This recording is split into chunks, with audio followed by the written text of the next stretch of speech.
안녕하세요. 사연에 빠지다의 DJ 민영입니다.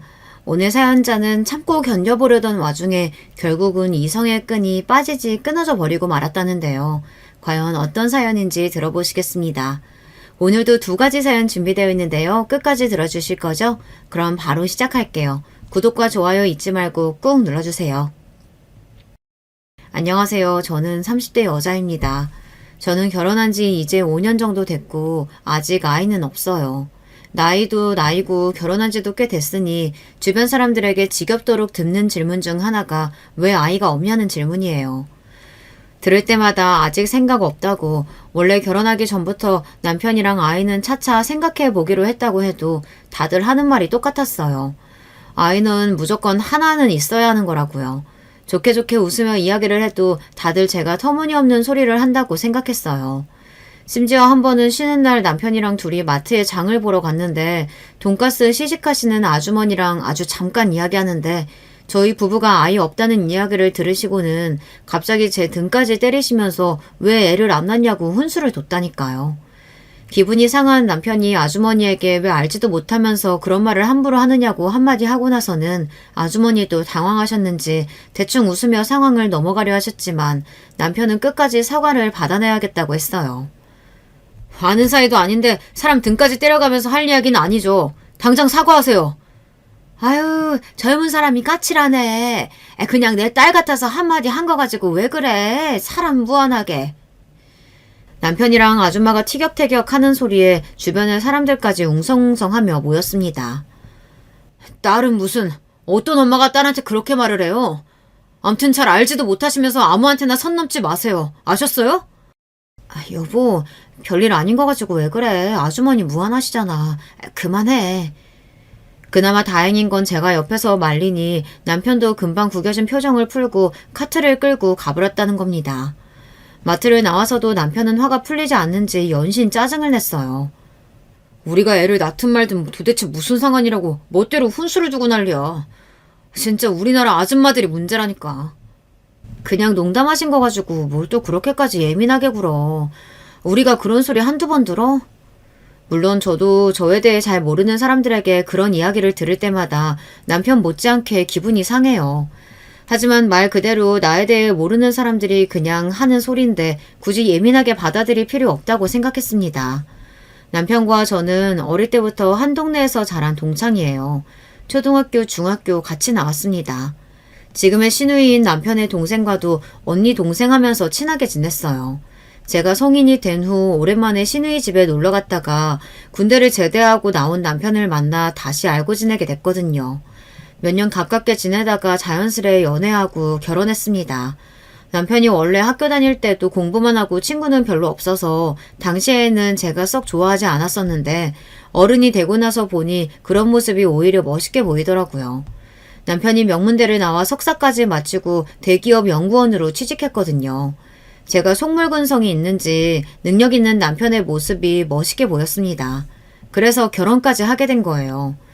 저와 남편은 성격이 정반대예요. 저는 무슨 일이 생겨도 크게 동요하지 않고 그러려니 하고 넘기는 성격인데 남편은 굉장히 예민하고 차가운 성격이라 누가 듣기 싫은 소리를 하면 잘 넘어가지를 못해요. 한번 기분이 상하면 상대방에게 사과를 받아야만 항상 상황이 정리됐습니다. 사실 뭐든 대수롭지 않게 넘기고 긍정적인 성격인 저와 달리 항상 철저하고 냉정한 남편의 똑부러지는 모습이 좋아서 결혼한 거예요. 저에게 없는 면이 남편에게 있는 게 어른스럽게 보였거든요. 그런데 나이가 들면 들수록 남편의 그런 점이 저를 힘들게 할 때가 있었어요. 남편은 항상 본인의 생각이 제일 옳다고 생각했습니다. 본인이 납득 안 되는 상황이 생기면 끝까지 걸고 넘어졌어요. 그런 점은 부부싸움을 할 때도 나타났어요.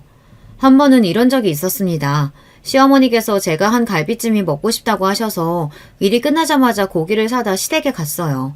시어머니께서 종종 드시고 싶은 게 있으면 저에게 좀 해달라고 연락이 올 때가 있었거든요. 처음엔 저도 일 끝나고 장까지 봐서 시댁에 가기 귀찮았지만 제가 한 음식이 맛있어서 하시는 말씀인데 거절하기 어려웠습니다. 그래서 그날도 기분 좋은 마음으로 시댁에 가서 갈비찜을 해서 퇴근하고 시댁에 온 남편과 함께 저녁을 먹었습니다.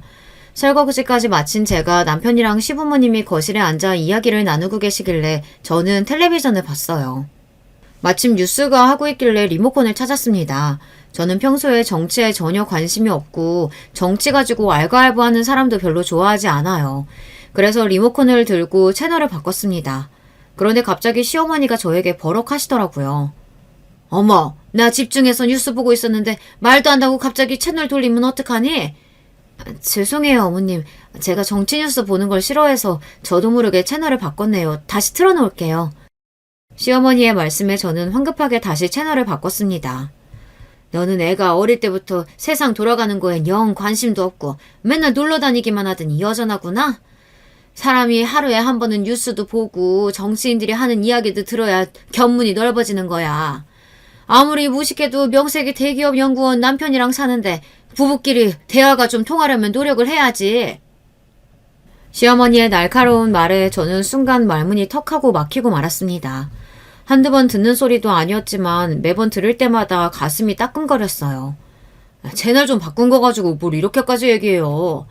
은혜 원래 텔레비전은 드라마만 봐요. 복잡하고 어려운 건 딱 질색이라고. 나는 여자들 드라마 보면서 이러쿵저러쿵 떠드는 것만큼 천박해 보이는 거 없더라. 이래서 결혼은 수준 맞는 사람끼리 해야 하는 거라니까. 남편은 나름 제 편을 들겠다고 했지만 저에게 전혀 도움이 되지 않았습니다. 오히려 더 마음만 다칠 뿐이었어요. 또 어머니, 그만 좀 하세요.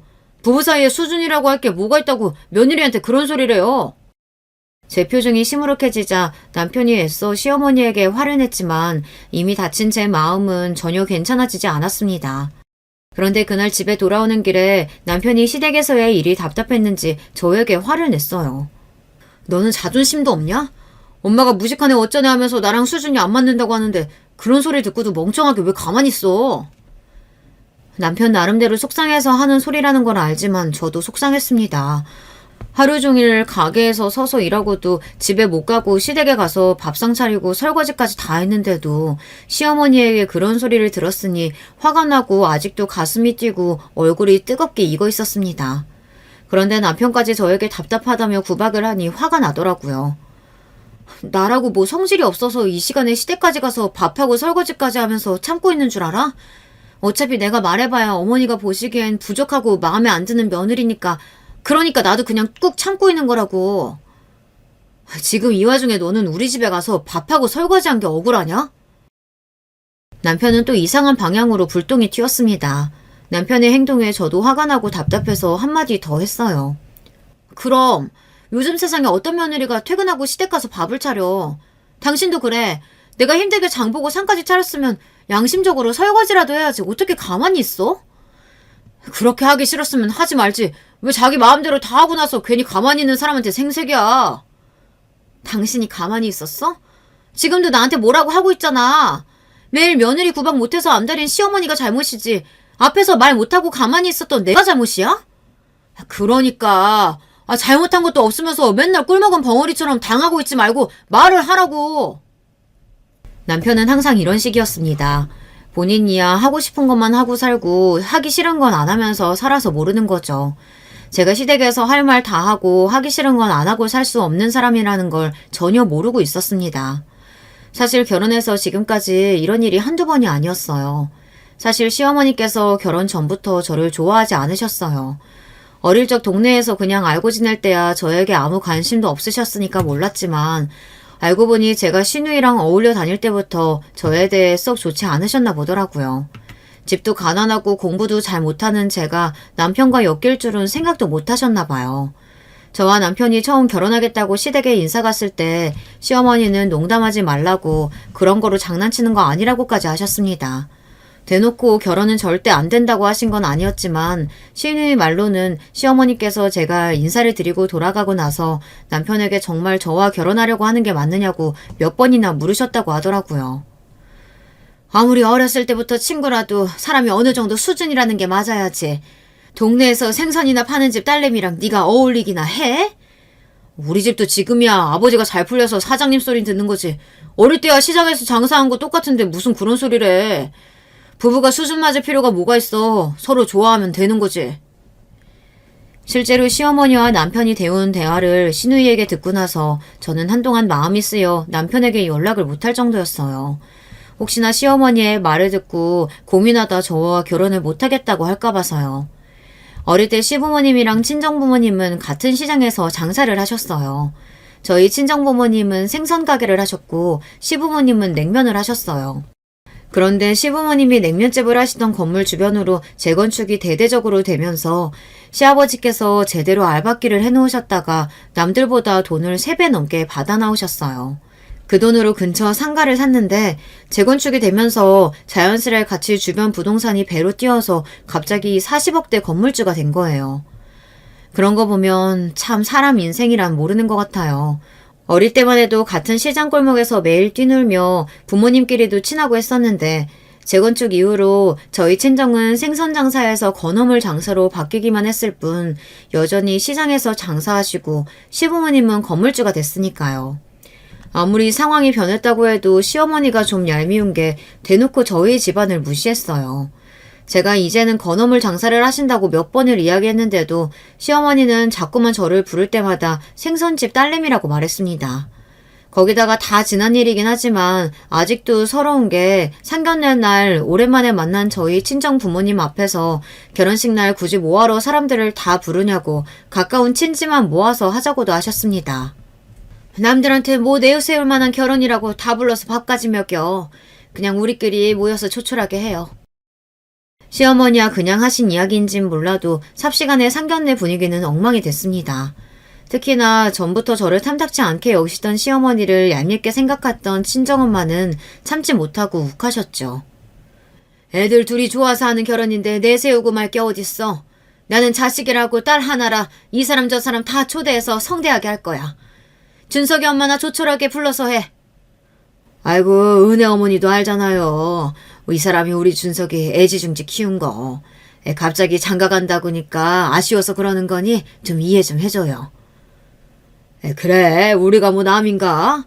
어릴 때부터 한 동네 살면서 식구처럼 지내다가 이제 진짜 한 식구 되는 건데 서로 이해할 건 이해해야지. 싸늘한 상견례 분위기에 시아버지와 친정아버지가 나서서 분위기를 풀어보려고 했지만 이미 감정이 상할 대로 상한 친정엄마는 마음을 풀려고 하지 않았습니다. 세상에 자식 안기한 사람이 어딨어. 난 아무리 봐도 우리 은혜가 훨씬 더 아깝구만. 아이고 제대로 된 직장도 못 구해서 부모 따라 냄새나는 생선 파는 게 뭐가 잘 큰 거라고. 아깝기는 아깝대. 우리 아들 같은 신랑 잡았으면 땡 잡은 거지. 친정엄마도 엄마였지만 시어머니도 시어머니였죠. 한마디도 그냥 넘어가지 않고 서로 끝까지 꼬투리를 잡았습니다. 우리 가게 건어물 장사로 바꾼 지가 언젠데 아직도 냄새나는 생선이래.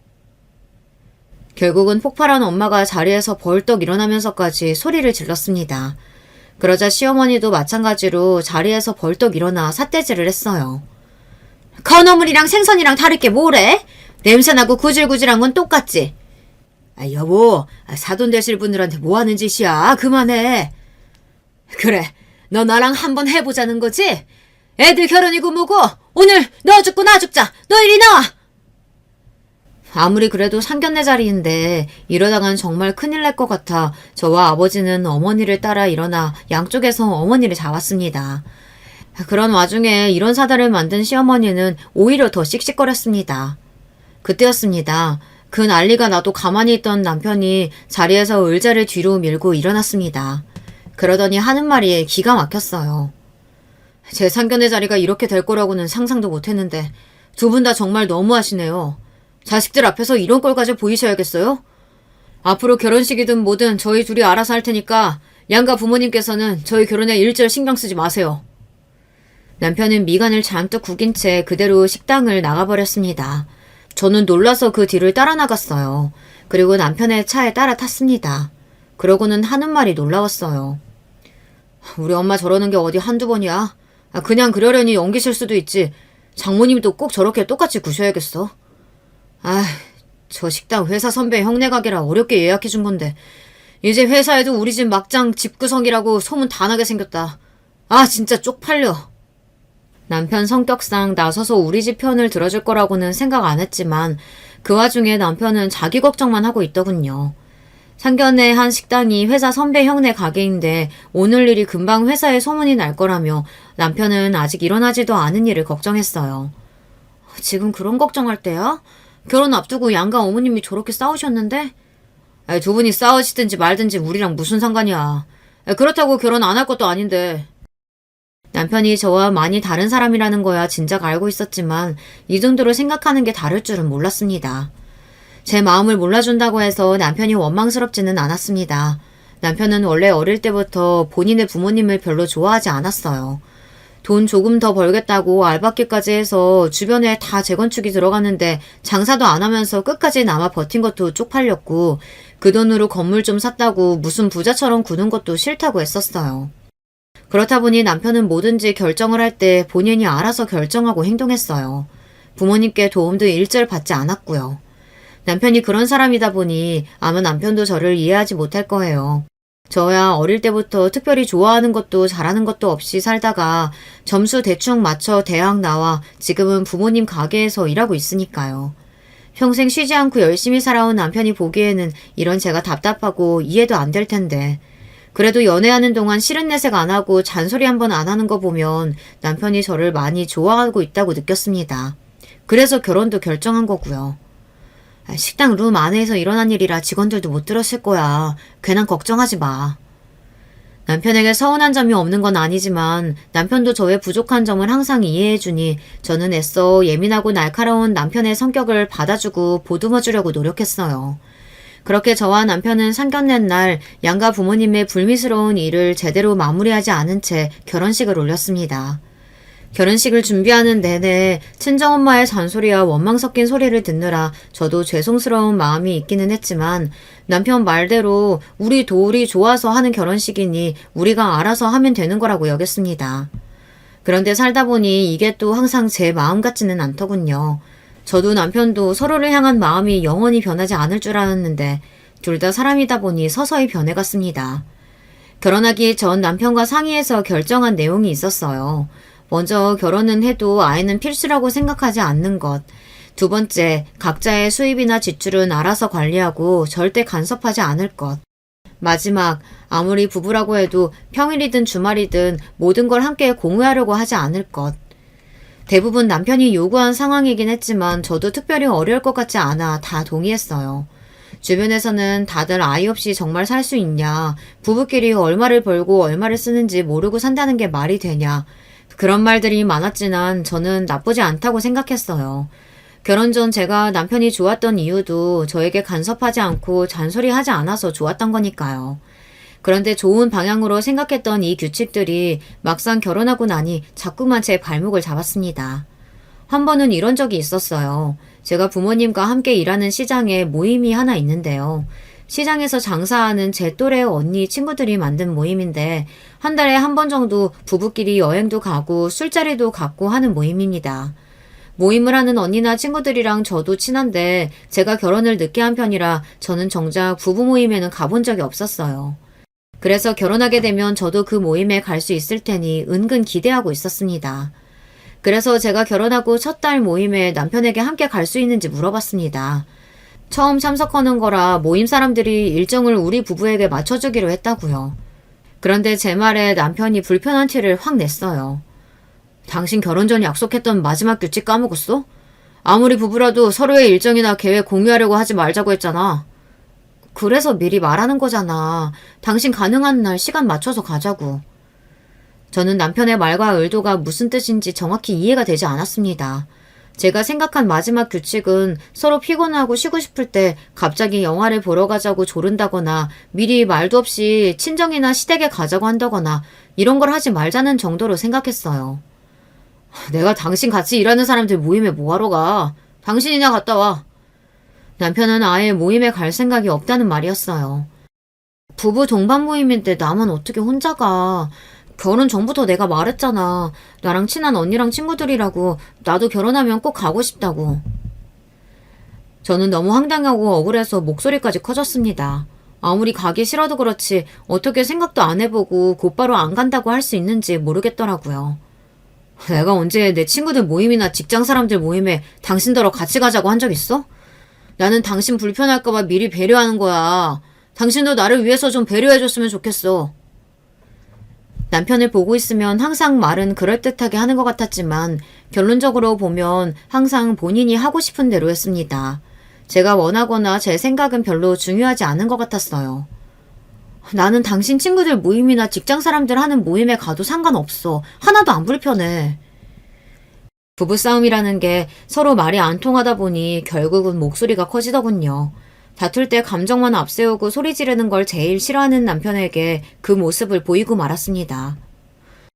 이래서 딸은 친정엄마랑 닮는다는 말이 있는 건가? 너 지금 장모님이랑 말투며 표정이며 똑같아. 남편은 좋게 말해서 이성적인 거지 가만 보면 사람이 참 싸가지가 없습니다. 융통성도 없고요. 하다하다 친정엄마까지 들먹이며 사람을 바보로 만들더군요. 남편에 대해 모르는 게 없다고 자부하는 저지만 남편이 저럴 때마다 속이 골타골타 터질 것 같아요. 남편과 살아보니 사람이 능력만 있다고 다가 아니더군요. 공부만 하고 주변에 친구가 없어서 그런지 사람이 참 융통성이 없었어요.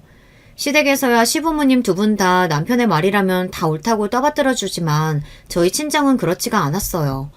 결혼 전부터 양가 어머님 사이가 좋지 않았기에 결혼하고 나서도 친정엄마나 시댁이나 남편에 대한 마음이 썩 좋지 않았습니다. 그래도 딸이랑 사는 사위이다 보니 저희 시어머니처럼 대놓고 남편을 무시하거나 뭐라고 하지는 않으셨지만 남편이 눈에 거슬리는 행동을 하면 참지 않으셨죠.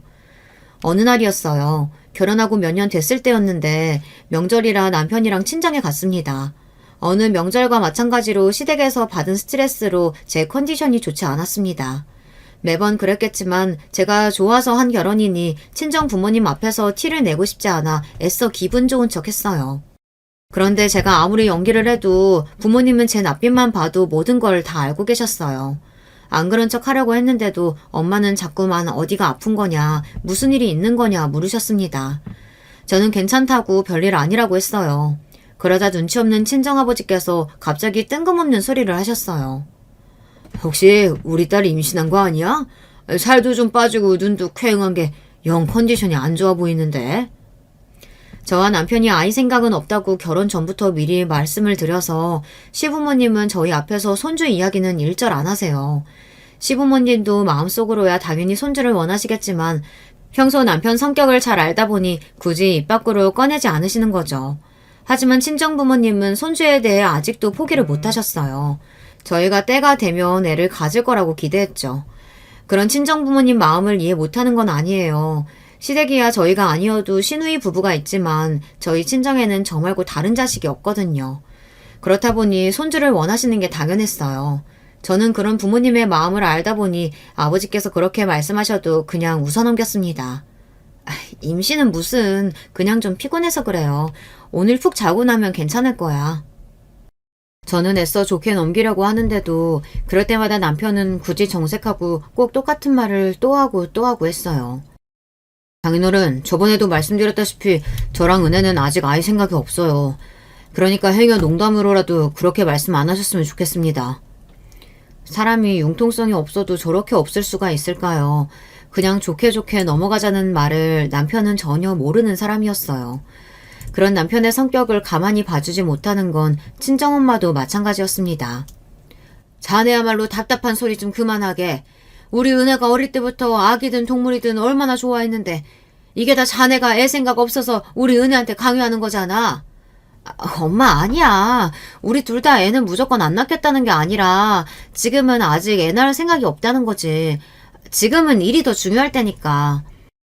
역시나 항상 수습하는 건 저의 몫이었습니다. 친정어머니의 말에도 남편은 불만이 가득한 얼굴로 입을 꾹 다물고 있었어요. 아이고, 맨날 건물주라고 돈 자랑질 해대면서 뭘 얼마나 벌어서 쌓아주려고 애까지 미루고 일을 한대? 남편은 남편이지만 친정어머니도 어머니입니다. 안 그래도 시댁에서 이래저래 고생하고 온 딸 마음 편하게 쉬지도 못하게 하셨어요. 그때였습니다. 제가 한마디 더 하려던 찰나 남편이 참지 못하고 또 나섰어요. 장인 장모님 세대나 결혼하면 아이가 의무였지 저희 세대는 전혀 그렇지가 않아요. 세상에 할 일이 얼마나 많은데 저는 자식한테 평생 발목 잡혀가며 살고 싶지 않습니다. 순간 집안에 정적이 흘렀습니다. 웬만해서 모든 말을 다 받아치는 친정어머니마저 말문이 막혔는지 어안이 벙벙하다는 눈빛으로 혀만 끌끌 찼어요. 명절이라고 오랜만에 친정에 간 거였는데 역시나 또 남편 때문에 분위기가 흐려져 대충 저녁만 먹고 집에 왔습니다. 그날도 집에 돌아와 저는 남편이랑 티격태격 했습니다. 남편을 도무지 이해하려고 해봐도 이해가 되지 않아서요. 나도 시댁에 가서 별의 말만 다 들어도 웬만하면 다 참고 오잖아. 내가 백날 이야기한다고 해서 어른들 생각 안 바뀌니까. 근데 당신은 우리 집에 갈 때마다 부모님 하시는 말씀에 꼭 그렇게 토를 달아야 직성이 풀려? 그냥 좀 웃으면서 넘길 수 없어? 진심으로 궁금해서 남편에게 물었습니다. 남편과 살면 살수록 느끼는 건데 남편은 냉정하고 이성적이라기보단 사회성이 좀 부족해 보여요. 아니면 자기 자신 말고 다른 사람의 생각이나 마음 같은 건 전혀 신경 쓰지 않는 것 같았습니다. 시어머니는 제 자존감을 뭉개가며 할 말 못할 말 구분 안 하고 하세요. 그래도 저는 참습니다. 반면에 저희 친정부모님이 하시는 정도는 보통 부모라면 다들 하시는 이야기예요. 그런데도 남편은 본인이 하고 싶은 말을 참으면 죽기라도 하는 병에 걸리기라도 한 사람처럼 할 말이 있으면 참지를 못했어요. 시어머니도 시어머니였지만 남편의 그런 모습에 저는 슬슬 지쳐갔습니다. 그러던 어느 날이었어요. 시댁이든 친정이든 힘든 일이 있더라도 삶은 또 살아야 하니 애써 지난 일은 잊고 열심히 살았습니다. 저는 시장에서 일하다 보니 새벽 5시에 일어나서 출근해요. 남편도 워낙 부지런한 사람이라 제가 일어날 때 같이 일어납니다. 대신 남편은 헬스장에 운동하러 가요. 본인 몸이나 건강을 굉장히 챙기거든요. 운동 가기 전에 제가 만들어준 샐러드와 과일 주스를 가지고 나갑니다. 물론 자기 건강 챙기고 몸 챙기는 거 좋습니다. 그런데도 그것마저도 저를 피곤하게 하니 힘들었어요. 혹시나 제가 장을 못 봐서 샐러드나 주스가 부실하면 그렇게 인상을 쓰고 구박했습니다. 내가 아침상을 거하게 차려달라는 것도 아니고 고작 샐러드랑 과일 몇 개 갈아주는 건데 그것도 귀찮아서 점점 부실해지는 거야? 고작이라니. 나도 출근 준비하면서 매일 야채 사서 씻고 다듬는 게 얼마나 힘든 일인데. 오늘 퇴근하고 오면서 재료 사올 테니까 오늘은 그냥 좀 먹어. 남편이 그런 소리를 할 때마다 저는 서운하다 못해 서럽습니다. 사실 제가 말을 안 해서 그렇지 저도 새벽에 나가서 저녁에 들어오는데도 집안일은 전부 다 제가 해요. 항상 모든 공평하게 철두철미한 사람이 집안 돌아가는 일에는 전혀 관심이 없습니다. 결혼 초기에는 할 줄 몰라서 그런가 보다 싶어 한두 번 제가 가르쳐줬어요. 밥이나 설거지는 몰라도 청소, 빨래하는 정도는 할 수 있겠지 싶어 가르쳤습니다. 그런데 몇 번을 가르쳐줘도 먼저 하려고 하지를 않았어요. 심지어 본인은 손 하나 까딱 안 하면서 잔소리는 또 어지간히 해댑니다. 한 번은 쉬는 날이라 좀 늦게까지 잠을 자고 있는데도 남편은 무슨 급한 일이라도 있는 것처럼 다급하게 깨우더라고요. 저는 피곤해서 잘 떠지지도 않는 눈을 간신히 떴어요. 그러자 남편이 웬 티셔츠를 들고 제 앞에 들이밀더군요. 나 오늘 회사 체육대회라 이 티셔츠 입고 간다고 했잖아. 안 데려놨어? 저는 순간 꿈을 꾸는 줄 알았습니다. 평소에 잘 입지도 않는 면 티셔츠를 들이밀면서 안 달아놨냐고 하는데 기가 막혀서요. 오늘 체육대회라며 누가 셔츠도 아니고 면 티셔츠를 다려서 입어. 저는 살다 처음 들었습니다. 면 티셔츠를 다리미로 다려서 입는다는 소리를요. 암튼 남편은 뭐든지 유난이었어요. 아무리 회사 체육대회라도 회사 사람들이랑 하는 건데 평소처럼 깔끔하게 입고 가야지. 다 구겨진 티셔츠나 입고 가야겠어. 저도 전날 너무 일이 많아 피곤해서 그런지 남편의 말 하나하나가 다 거슬렸습니다. 저는 순간 욱해서 이불을 차고 침대에서 벌떡 일어났어요. 당신이 체육대회에 깔끔하게 입고 가고 싶었으면 진작에 다려놨으면 됐잖아. 그걸 왜 내가 다려? 내가 다림질을 어떻게 해. 결혼 전에는 엄마가 항상 내 속옷까지 다려줬었는데. 짐심 남편의 태도가 너무 짜증나서 울분이 단전에서부터 끌어올랐어요. 내가 당신 엄마야? 당신 엄마가 해주던 일을 왜 나한테 이야기해? 그까지 티셔츠가 그렇게 중요하면 지금이라도 엄마한테 가서 다려달라고 하든지. 평소와 달리 더 흥분한 저의 모습에 남편도 더는 할 말이 없었는지 들고 있던 티셔츠를 획 가지고 나가버렸어요. 저도 참을 만큼 참았습니다. 부부라는 게, 가족이라는 게 모든 일방적인 희생만 있으면 안 되는 것 아닌가요? 남편은 결혼 전과 똑같이 사는 것 같은데 제 삶만 달라졌습니다. 지금까지 살면서 누구한테 미움 한 번 받은 적 없이 귀하게 살았었는데 남편과 결혼하고 나서는 시어머니에게 말도 안 되는 구박을 당하는 것도 모자라 집에서 매일 식문 노릇을 하는 것 같았어요. 남편은 제가 필요한 부분이나 요구사항은 들어주지도 않으면서 본인이 원하는 것과 본인이 원하는 요구사항은 언제든 제가 다 들어주는 게 당연하다고 여겼어요.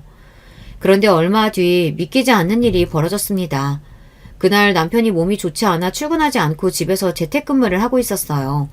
평소 잘 아픈 사람이 아닌데 몸이 안 좋다고 하길래 저도 걱정돼서 가게에 나갔다가 일찍 집에 돌아왔습니다. 집에 돌아왔더니 남편이 씻고 있는지 욕실에서 물소리가 나고 방에 컴퓨터가 켜져 있더라고요. 저는 죽이라도 좀 끓여줄까 싶어 주방으로 가려던 참이었습니다. 그런데 남편의 컴퓨터 화면에 카톡창이 연신 반짝이더군요. 저는 호기심에 슬쩍 남편 컴퓨터를 확인했습니다. 남편이 대화하던 상대는 유대리라는 직원이었어요. 그런데 대화 내용이 일 이야기는 아닌 것 같더라고요. 자세히 보니 사적인 이야기를 하고 있었어요. 더군다나 그 사적인 이야기가 바로 제 이야기인 것 같더라고요. 우리가 애가 있어 뭐가 있어. 그까지 청소 빨래 정도는 본인이 할 수도 있는 거지. 꼭 불공평하다면서 꾸역꾸역 잘하지도 못하는 나한테 시킨다니까. 내가 이래서 애를 안 낳는다는 거야. 애 낳아봐. 이거 해라 저거 해라. 얼마나 잔소리하겠어. 에이, 부모님 반대까지 무릅쓰고 결혼할 만큼 좋아했다면서 이제 와서 왜 넘살이세요? 그거야, 애가 순진하고 물러쳐져서 내 말이라면 죽는 신용이라도 할래니까 그래서 그런 거지. 근데 마누라도 나이 드는지 점점 드세져. 깡패 장모님이랑 완전 똑같다니까. 에휴, 과장님, 드센 여자 안 좋아하시는데 큰일 났네요. 저는 순간 제 두 눈을 의심했습니다. 이게 정말 남편이 회사 후배와 주고받은 말이 맞나 싶어서요. 저는 너무 놀라고 화가 나서 죽이고 모구 그대로 집을 나와버렸어요. 저런 인간 뭐가 이쁘다고 죽을 끓여주겠어요. 마음 같아서는 아파서 죽든지 말든지 상관하고 싶지 않더라고요. 그날 이후로는 남편을 보는 게 불편했습니다. 그나마 있던 정마저 다 떨어진 건지 정말 눈도 마주치고 싶지가 않았어요. 그런데 마음이 불편한 건 저뿐만이 아닌 것 같더군요. 남편도 뭔가 전과 달라졌어요. 워낙 합리적인 걸 중요하게 생각하는 사람이라 원래 야근이나 회식도 잘 안 했어요. 항상 집에 와서 본인이 좋아하는 야구나 보고 책 보기 바쁜 사람이었거든요. 그런데 최근에 자꾸만 회사 일이 바쁘다면서 야근도 많아지고 회사 동료들과 저녁을 먹는 일도 잦아졌습니다. 남편이 밉고 꼴보기 싫어도 이건 다른 문제였어요. 자꾸만 남편에게서 마음에 걸리는 것들이 생기기 시작했습니다. 원래 야근하는 것도 싫어하고 회사 사람들이랑 밖에서 만나는 것도 싫어하는 사람이 요즘은 웬일이래? 나도 이제 과장인데 팀원들이랑 잘 지내고 후배들도 좀 챙겨야지. 같은 팀에 일하는 대리가 취미도 비슷하고 성격도 비슷해서 잘 맞아. 그 친구랑 앞으로 주말에 종종 야구도 보러 가기로 했으니까 그런 줄 알아. 얼마 전 제가 남편 컴퓨터에서 대화 내용을 보았던 유대리라는 사람을 말하는 것 같더라고요. 최근에 다른 회사에서 남편네 회사로 왔는데 종종 그 직원이랑 저녁도 먹고 야근도 하는 것 같았어요. 남편이 원래 누구 칭찬하는 사람이 아닌데 본인이랑 소울메이트처럼 비슷한 게 많은 친구라고 이야기하더라고요. 저는 그러려니 했습니다. 안 그래도 요즘 집에 둘이 붙어 있으면 자꾸 싸우는데 남편도 취미가 있어서 밖에서 사람들도 만나고 즐겁게 보내다 오면 저에게도 더 낫겠다 생각했어요. 그런데 그게 좀 과했어요. 남편은 마치 딴 데 정신이 팔린 사람처럼 가정에는 조금도 관심이 없었습니다. 전에도 집안일에 관심이 있거나 살가운 사람은 아니었지만 그래도 우리가 심적으로 부부라는 유대감도 있었고 주말이면 가끔 영화도 보러 가고 데이트도 하면서 지냈었는데 최근 몇 개월 동안은 전혀 그런 교감이 없었습니다. 남편은 항상 바빴고 저 혼자 집에 남겨지는 일이 많아졌어요. 점점 이런 생활이 자연스러워지니 저도 우울해지더군요. 그리고 오만 가지 생각이 다 들었어요. 어쩌면 이게 바로 주변 사람들이 말하던 자식이 없어서 생기는 부부간의 문제인가 싶기도 하더라고요. 한번 그렇게 생각이 들고 나니 저는 자꾸만 아이를 낳고 싶다는 생각이 들었습니다. 그래서 은근슬쩍 남편에게 아이 이야기를 꺼냈어요. 여전히 아이 낳고 싶은 생각이 없냐고요. 그러자 남편은 기다렸다는 듯 전혀 없다고 대답했습니다. 저는 더 이야기해봐야 남편과 괜히 다투게 될 것 같아 말을 아꼈습니다. 그러고는 며칠 뒤 시댁에 일이 있어서 갔을 때 시부모님께 넌지시 이야기를 했어요. 손주 보고 싶은 생각 없으시냐는 투로요. 제 말에 시아버지는 좋아하셨지만 시어머니는 반응이 달랐습니다. 너희 나이가 벌써 30대 후반인데 지금 나와서 애를 언제 키우니? 괜히 뒤늦게 고생하지 말고 그냥 각자 즐기면서 살아. 에이, 그래도 애는 하나 있으면 좋지 왜. 세아가 너는 아이 갖고 싶은데 준석이 이 자식이 안 낳겠대? 저는 이제 좀 생각이 나는데 준석 씨는 아직인 것 같아요. 저는 시부모님이라도 좀 제 편이 되어주셨으면 해서 이야기했습니다. 역시나 시아버지는 제 말을 긍정적으로 생각하셨어요. 그런데 시어머니는 제 말이 끝나기 무섭게 미간을 구기셨습니다. 얼씨구, 왜? 혹시 너희 부부 사이에 무슨 일 생겼니? 그래서 뜬금없이 애라도 가지겠다고 그러는 거야? 시어머니는 생각지도 못한 소리를 하셨어요. 제 속을 다 꿰뚫어 보기라도 하시는 것처럼 저와 남편 사이를 물으셨습니다. 저는 애써 아니라고 더 늦기 전에 낳고 싶은 것 뿐이라고 했습니다. 제 말에도 시어머니는 못 믿겠다는 듯 의미심장한 눈빛으로 연신 저를 쳐다봤어요. 저는 괜한 말을 했다 싶었습니다. 그로부터 얼마 뒤 시아버지의 칠순잔칫날이 됐어요. 그 자리에서 믿기지 않는 충격적인 일이 있었습니다. 저는 미리 준비한 한복까지 입고 잔치에 온 손님들에게 인사하려고 연회장 입구에 서 있었는데 시어머니께서 저를 본 척도 안 하시더니 친정 부모님을 연회장에 못 들어가게 막았다는 겁니다. 어머, 어디서 썩은 생선 냄새가 나나 했더니만 여기서 나는 냄새였네. 여기가 어디라고 왔어요? 당장 나가요. 이 옆에 나가 미쳤나. 바깥 사돈 칠순이라길래 가게 문 닫고 왔더니만 지금 뭐 하는 거야?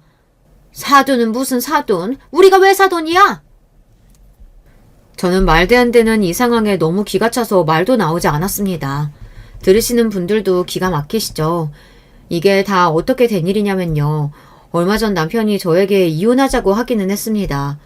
뜬금없이 술에 잔뜩 취해서 들어와서는 저를 깨우더니 한다는 말이 이혼해달라고 하더군요.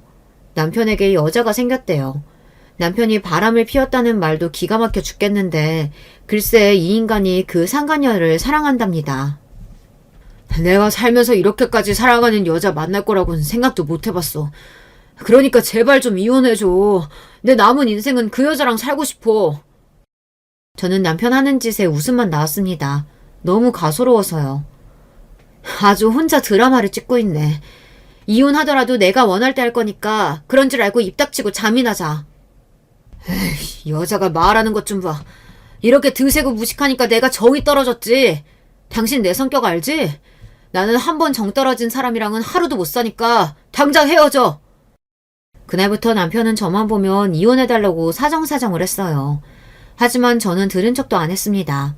사실 남편이 시아버지 칠순잔치 때도 오지 말라고 했지만 저는 들은 척도 안 했어요. 지난 5년간 제가 이 집 며느리이자 남편의 아내로 살았는데 제가 못 올 이유가 없다고 생각했거든요. 그때였습니다. 믿기지 않는 일이 벌어졌어요. 시어머니께서 친정부모님을 문전박대한 것도 모자라 잘 차려입은 웬 여자 손님을 데려다가 입구에 세워놓고 손님들에게 며느리라고 소개하고 있었어요. 아, 여기까지 와주셔서 감사해요. 네, 맞아요. 이쪽이 저희 며느리예요. 아들이랑 같이 대우기업 다녀요. 얼굴도 예쁘죠? 저는 기가 막히고 코가 막혔습니다. 멀쩡히 이 집 며느리인 제가 여기 있는데 다른 년을 며느리라고 소개하더라고요. 치사한 남편과 시어머니가 무슨 짓을 꾸밀지 생각 못했던 건 아니지만 이렇게까지 할 줄은 몰랐습니다.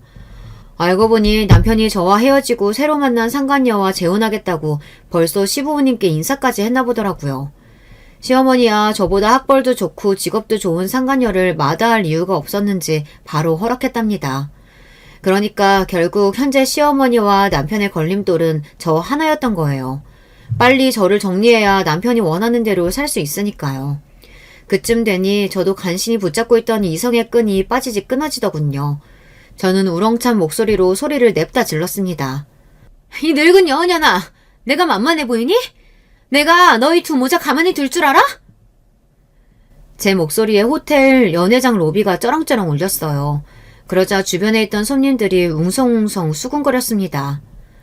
이 옆에 내가 미쳐도 단단히 미쳤네. 무식하게 사람들 앞에서 지금 뭐 하는 거야?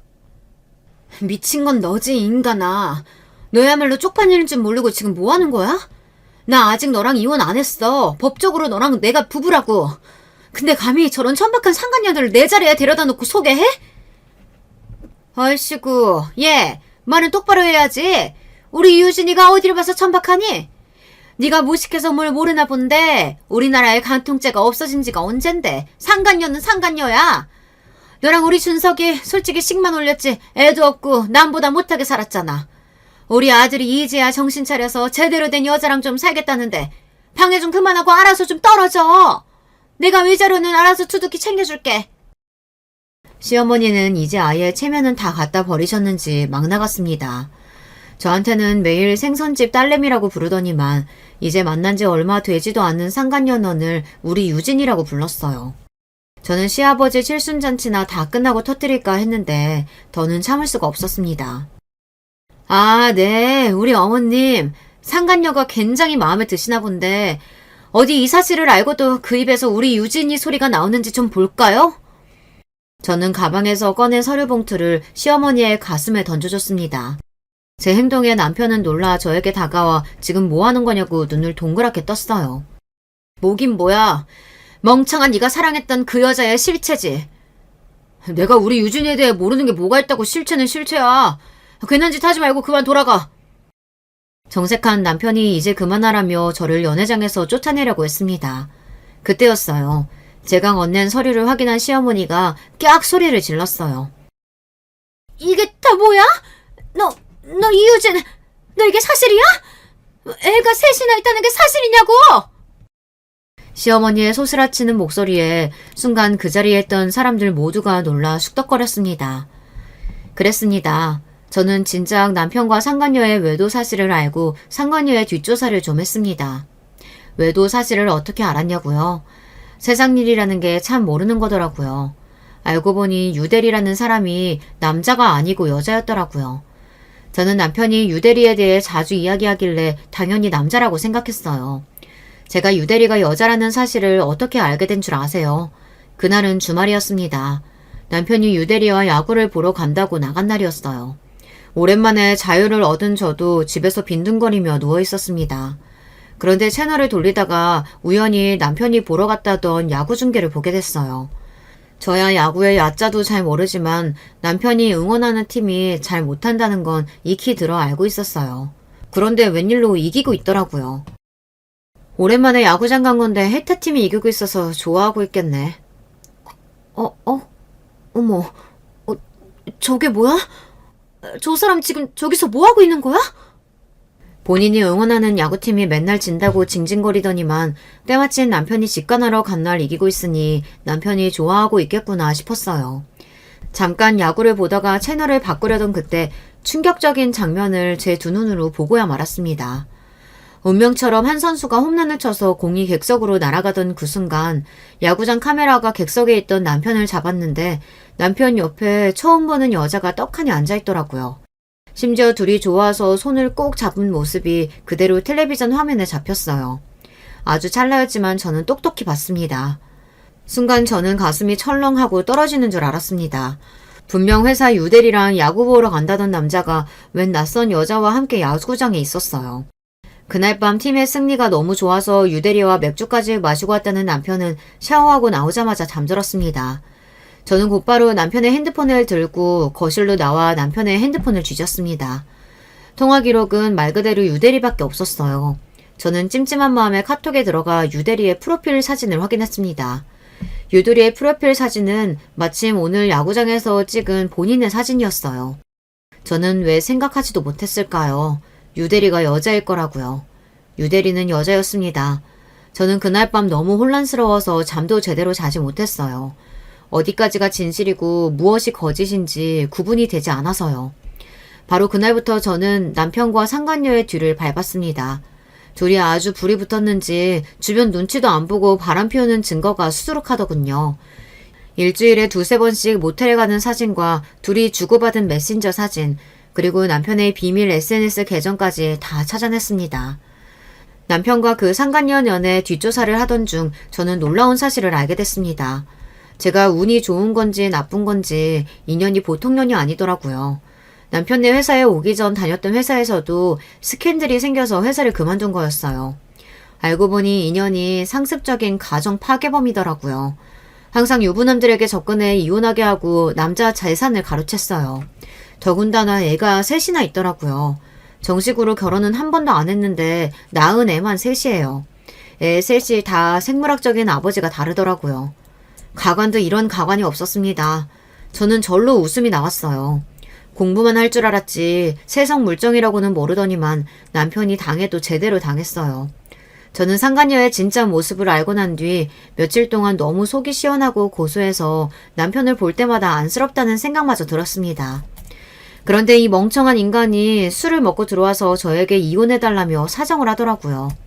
웃겨 죽는 줄 알았습니다. 제가 못 알아듣는 척 하는데도 자꾸만 사랑하는 여자가 생겼다고 하길래 괘씸해서 이 사실을 언제 알릴까 엿보고 있었어요. 그날이 바로 오늘 시아버지의 칠순날이었죠. 아이고, 이게 무슨 일이야. 이 멍청한 자식, 만나는 여자마자 도대체 왜 다 이 모양이야? 그럴 리가 없어. 유진아, 그치? 이거 다 거짓말이지? 시어머니는 사람들이 다 있는 호텔 로비에 벌러덩 누워버리고 남편은 상간녀 년에 바지가랭이를 잡았습니다. 상간녀는 이 상황에 쪽팔린지 남편을 밀쳐내고 호텔을 빠져나갔어요. 막장이 따로 없었습니다. 그 일 이후 남편과 시어머니는 망신을 제대로 당했습니다. 남편은 회사도 그만뒀어요. 그러든지 말든지 저와는 상관없는 일이었습니다. 저는 남편과 이혼했어요. 당연한 일이었죠. 저나 남편이나 서로의 밑바닥까지 다 봤으니 조금 더 함께 있고 싶지 않았습니다. 자존심 강한 사람이니 이혼 후에 저에게 연락도 하지 않지만 전 신우이에게 듣기로는 남편이 많이 후회하고 있답니다. 인생을 잘못 산 것 같다고 다시 시작할 수만 있다면 저와 다시 시작하고 싶다고 한대요. 저는 그 말을 듣는 순간 온몸에 소름이 돋았어요. 남편이란 인간이 너무 싫어서요. 더는 연민조차 남아있지 않았습니다. 제 5년의 결혼 생활은 그렇게 막을 내렸습니다. 5년이라는 시간이 길다면 길고 짧다면 짧지만 저에게는 너무나 많은 걸 깨닫게 해줬어요. 이제 이혼역이긴 하지만 아직 앞날이 창창한 저에게 응원의 댓글 많이 남겨주세요. 끝까지 저의 이야기 들어주셔서 감사합니다. 여러분의 가정에는 행복한 일들만 항상 가득하시길 바랄게요. 안녕하세요. 저는 35이 된 주부입니다. 저는 의사 남편과 의사 시아버지가 있는 겉으로 보기엔 너무나 부러울 것 없는 결혼 생활을 하고 있었다고 모두들 부러워했던 여자입니다. 그런데 정작 저는 8년간의 결혼 생활이 정말 지옥과 같았습니다. 저의 이 기막힌 이야기 들어보실래요? 저는 어렸을 때 열이 심하게 나서 피부병이 올라와 아토피로 발전을 했었습니다. 그래서 저희 부모님은 저를 정말 살얼음판을 걷는 심정으로 키우셨다고 합니다. 하도 알러지가 심해서 먹어도 되는 음식보다 먹으면 안 되는 것들이 더 많을 정도였는데요. 그 중에 제일 심했던 게 새우 알러지였어요. 그래서 저희 집은 어머니가 새우를 한 번도 밥상에 올리지 않으셨습니다. 김치에도 새우젓을 절대 넣지 않으셨고요. 저한테는 새우 과자조차도 엄격하게 금지되어 있었습니다. 새우를 먹으면 목이 부어올라 호흡이 곤란해지는 건 물론이고 온몸에 두드러기가 나서 미친 듯이 긁게 되는 이런 알러지 심한 체질을 갖고 있었기에 저는 학교 급식을 먹을 때도 엄청나게 조심하게 되었습니다. 선생님과 조리원분들도 저를 알고 있었을 정도였으니 제가 얼마나 불편했었는지 청취자 여러분은 짐작이 가실 거라고 생각됩니다. 그렇게 식생활을 통제하면서 조심조심 살아가던 저에게 뜻하지 않은 사건이 일어났습니다. 대학교 4학년 졸업 전에 졸업여행을 갔던 저는 그곳에서 새우가 들어있는 음식을 먹고 큰일이 날 뻔한 것이었습니다. 저희과 학생들과 다 같이 제주도로 놀러 갔었는데 교수님이 해산물을 너무 좋아하시는 분인 거예요. 그래서 제주도에 아는 단골 맛집이 있다면서 데리고 갔던 곳이 하필이면 해산물 전문 식당이었던 거였습니다. 저는 해산물 중 새우만 조심하면 된다고 생각해서 식당 직원에게 새우가 안 들어간 음식을 달라고 주문했습니다. 과 친구들 중에서도 제 새우 알러지 증상을 잘 알고 있는 친한 몇 명의 친구들이 있어 저에게 새우 조심하라고 하면서 반찬으로 나온 돼지고기나 해산물이 안 들어간 음식들만 제 앞에 놓아주었습니다. 여기, 너는 새우 먹으면 안 되지? 돈가스랑 밥 먹어. 김치도 있고. 김이랑 메추리알 같은 거랑 먹어야겠다. 내일은 교수님께 얘기해서 해산물 전문 식당 가지 말자. 제 베스트 프렌드였던 친구가 저를 배려해서 최대한 해산물을 피해서 저에게 반찬들을 권하며 제 앞에 놓아주었습니다. 그 친구에게 고마워하면서 밥을 먹고 있는데 그 해산물 좋아하신다는 교수님이 제 옆으로 다가오시더니 이렇게 말씀하시는 게 아니겠어요? 아니, 자네는 왜 해신탕은 안 먹고 이렇게 맛없는 반찬들만 놓고 밥을 먹고 있나? 얼마나 맛있는데 해신탕이. 요즘 젊은 세대들은 해산물을 싫어해서 큰일이야. 해산물을 많이 먹어야 머리가 좋아지는 것도 모르고 말이야. 아, 교수님, 제가 새우에 알러지 반응이 있어서 못 먹어요. 에이, 거짓말 하지 마라. 새우가 얼마나 맛있는 건데 그걸 못 먹나? 거짓말이지? 껍질 까기 싫으면 내가 깐 걸로 줄게. 한 번만 먹어봐. 얼마나 맛있다고. 다들 껍질 먹기기 귀찮아서 새우 안 먹는 거더라고. 알러지 있다고 핑계대고 말이야. 아, 교수님, 저 진짜 새우 알러지 있어요. 엄청 심각해서 그래요. 죄송하지만 먹으면 안 됩니다. 참, 변명도 가지가지네. 지도 교수가 주는데 안 먹을 거야? 자네, 졸업을 하기가 싫은 건가? 감히 지도 교수 말에 토를 달다니 어서 먹어보라고. 그 교수님은 굉장히 젊은 편이었는데도 꼰대라고 악명이 높았던 교수님이었어요. 놀란 저는 입을 확 닫았지만 새우가 든 교수님의 숟가락이 제 입안에 들어오고 말았습니다.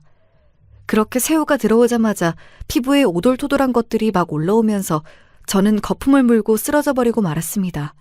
제 친구들도 기절할 듯이 놀라서 119 응급차를 불렀고 저는 그 길로 제주대학교 병원의 응급실에 실려가게 되었습니다. 제가 정신을 잃었고 응급실에서 깨어나 보니 친구들이 걱정스럽게 쳐다보고 있더라고요. 그리고 그 옆에서 저의 링거줄을 조절해주는 의사 선생님이 계시더군요. 저는 그 레지던트에게 첫눈에 반했습니다. 응급차를 불러준 저의 베스트 프렌드도 물론 고마웠지만 저를 세심하게 케어해주는 그 의사가 그렇게 믿음직스러울 수가 없었습니다. 슬쩍 명찰을 보니 그 의사의 이름은 양영수였고 저는 얼른 머릿속에 그 의사의 이름을 저장해 두었다가 퇴원하기 전에 만나서 감사의 인사를 했습니다. 그리고 그에게 제 휴대폰 번호를 알려주었습니다. 양영수 선생님, 정말 감사합니다. 저는 서울에 사는 진이라고 해요. 제 목숨 살려주신 건 너무 감사해서 그런데 제가 한번 밥 살게요. 연락주세요. 아, 제가 할 일을 했을 뿐인데요. 보답은 필요 없습니다. 제가 집이 서울에 있는데 본가 갈 때 한번 연락드릴게요. 건강 조심하시고요. 그렇게 한번 만날 기회를 잡아서 저는 형수 씨를 만났고 한 번, 두 번 만나다 보니 형수 씨도 저에게 관심을 갖게 되어 대학을 졸업하고 나서는 그 사람과 본격적으로 사귀기 시작했습니다. 그 사람이 지금의 남편이고요. 남편은 시아버지가 의사여서 본인도 고민 없이 의대의 길을 선택했고 집안의 장손으로서 해야 할 일을 했다고 생각하는 정말 조선시대 선비 같은 사람이었습니다. 그러나 연애를 하던 시절에는 그런 바르지만 융통성 없는 성격조차도 좋아 보이는 것이었습니다. 제가 눈에 콩깍지가 많이 씌었었나 봅니다. 저는 형수 씨가 다른 여자들을 눈에 담기 전에 저한테 오도록 만들어야겠다고 생각했고 그 사람이 서울로 올라와 서울대학교 병원에서 당직을 설 때마다 도시락을 싸서 당직실로 찾아갔습니다. 형수 씨는 그런 정성을 들인 저에게 홀딱 빠지게 되었고 드디어 저는 형수 씨의 부모님에게 인사를 드릴 기회를 잡게 되었습니다. 형수 씨의 아버님은 저를 마음에 들어 하셨지만 어머니는 저를 그다지 마음에 차지 않는 눈으로 아래 위로 쳐다보시더니 이렇게 말씀하시는 게 아니겠습니까? 우리 형수가 좀 고생할 것 같은데. 아가씨, 새우 알러지 있다면서요? 그럼 형수가 새우도 못 먹고 살 거 아니에요. 우리 아들 해산물 좋아하는데 결혼해서 새우 안 먹고 살 자신이 있니? 형수 너 말이야. 부부가 되려면 입맛 문제도 고려해야지. 그거 무시하면 안 된다. 얼마나 큰 영향을 주는데. 나만 해도 네 아버지가 우엉이랑 연근 싫어하셔서 그런 반찬 집에서 잘 안 해 먹지 않니? 뭐 새우만 안 먹으면 되잖아요. 그리고 집에서만 안 먹으면 됐지 뭐. 나가서 밥 먹을 땐 괜찮잖아. 어차피 집에서 얼마나 그렇게 새우 요리 해먹는다고 그래요. 엄마, 그건 별로 핑계가 될 수 없을 것 같은데요? 아이고, 벌써 네 여자친구라고 편들고 그러니? 벌써부터 아내 될 사람이라고 꽉 잡혀서 살려고 그러냐? 아내 바보라는 것 내가 말만 들어봤지 우리 아들이 그런 사람인 줄은 몰랐네. 정신 차려 아들. 어머니, 새우를 제가 먹는 것만 안 되지 요리해 줄 순 있어요. 그러니 그런 걱정은 안 하셔도 될 것 같아요. 내가 듣기 싫은 소리를 한 건가? 미안해요, 아가씨. 그런데 아직 어머니라고 부르는 건 너무 이른 거 아닌가? 그런 말을 들었을 때 시어머니가 저한테 별로 호의적이지 않다는 걸 처음 느꼈습니다. 하지만 제 눈에는 형수 씨밖에 안 보였기 때문에 저는 형수 씨와 결혼을 밀어붙였습니다. 제 부모님은 다행히 형수 씨를 굉장히 마음에 들어 하셨습니다. 예비 사위의 직업이 의사인 것도 있었지만 바른 생활을 할 것 같은 성격과 믿음직스러운 면이 제 부모님의 마음을 사로잡은 것 같습니다. 저는 끝내 형수 씨와 결혼을 하게 되었고 시댁과 같은 아파트 단지에서 신혼살림을 시작했습니다. 사실 제가 아직 취준생의 입장에서 결혼부터 한 것이기 때문에 시어머니가 저를 더 싫어하셨을 거라고 생각합니다. 아들이 의사면 의사 며느리를 보거나 하다못해 간호사라도 데리고 올 줄 알았다고 시어머니가 나중에 솔직하게 말씀을 하시더라고요. 그 말을 듣고 정말 어처구니가 없었습니다. 저는 결혼을 하고 나서 운 좋게 취직이 되어 작은 회계사 사무실에서 첫 직장 생활을 하게 되었습니다. 남편은 레지던트 생활을 계속해야 해서 서울대학교 병원에서 집보다 더 많이 잠을 잤습니다. 저는 신혼생활의 거의 반절을 집에서 혼자 독서 공방을 했었던 기억이 나네요. 그래도 저는 제가 사랑한 남자와 결혼까지 했었기 때문에 혼자 지내는 것에 큰 불만은 없었습니다. 보고 싶으면 밤중에라도 병원 근처로 가서 남편과 데이트를 즐기고 집으로 돌아오기도 했으니까요. 게다가 세금 신고 기간에는 저도 집에서 잠만 자고 나올 정도로 바빴습니다. 그렇게 별탈 없이 지내다가 어느 날 저는 시어머니가 호출을 하셔서 시댁에 갔습니다. 저는 직장에서 월차를 내서 쉬는 날이었고 그때도 남편은 병원에서 당직을 서고 있었습니다. 어머니, 무슨 일이세요? 저한테 하실 말씀이라도 있으세요? 일부러 집으로 오라고 하시고 중요한 말씀이실까요? 아, 다른 게 아니고 너 데리고 한의원 가서 진맥 한번 받아보려고. 사실 결혼하기 전에 했었어야 하는데 우리 아들은 신체 건강한 거 내가 알지만 너는 새우 알러지 말고는 아는 게 없잖니? 그러니까 뭐 병이라도 있는 건가 알아둬야 할 것 같아서. 그리고 애기도 가져야 하니까 보약도 좀 챙겨 먹이려고 그래. 그러니까 아무 말 말고 따라 나서.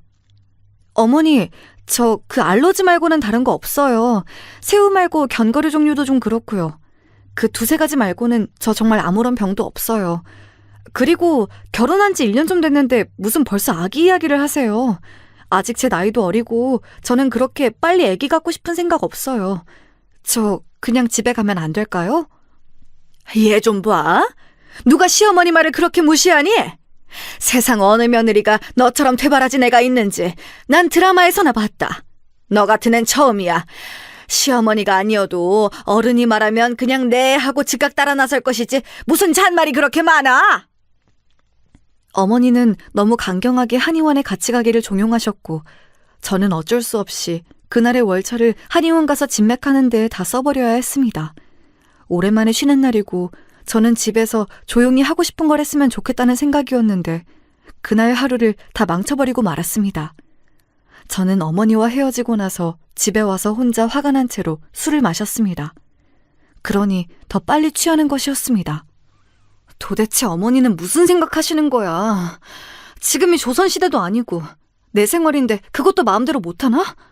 애기도 갖고 싶지도 않은데 무조건 임신을 전제로 노골적인 건강검진이라니. 참, 요즘 세상에 이게 무슨 시집살인 거야.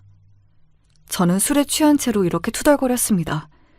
그러다 남편에게 이 사실을 말하고 시어머니 좀 말려달라고 부탁하려고 당직 서고 있는 남편에게 카톡을 했습니다.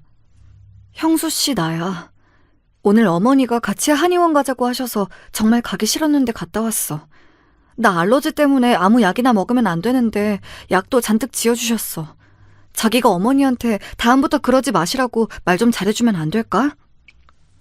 이렇게 카톡을 보내고 한참을 기다려도 남편은 답이 오지 않았습니다. 저는 답장 기다리다 지쳐서 12시가 지나기도 전에 씻지도 않고 잠들어 버렸습니다. 집안은 엉망진창으로 어지른 채로 말이죠. 다음 날 당직을 다 서고 남편은 새벽에 집에 온 것 같았습니다. 그래도 제가 어젯밤에 어지른 거실과 해놓지 않았던 설거지며 과자 조각들은 깨끗하게 치워져 있었습니다. 저는 남편이 웬일인지 의아해하면서도 고마웠습니다. 평소에는 너무 피곤해서 집에 오면 겨우 씻고 잠만 자기 바쁜 사람이거든요. 저는 남편이 좋아하는 밥과 된장찌개를 끓이기 시작했습니다. 음식 냄새를 맡고 일어났던지 남편이 제 등 뒤로 다가오며 말했습니다. 당신 일어났네? 어젠 무슨 일 있었어? 집안이 당신답지 않게 많이 어질러져 있던데. 내가 들어오자마자 피곤했는데도 다 치워놨어. 나한테 고맙지? 어제 내가 보낸 카톡엔 왜 답장 안 해? 어제 그거 기다리다 잠들었는데 아직까지도 안 왔더라? 당신 설마 익십한 거야?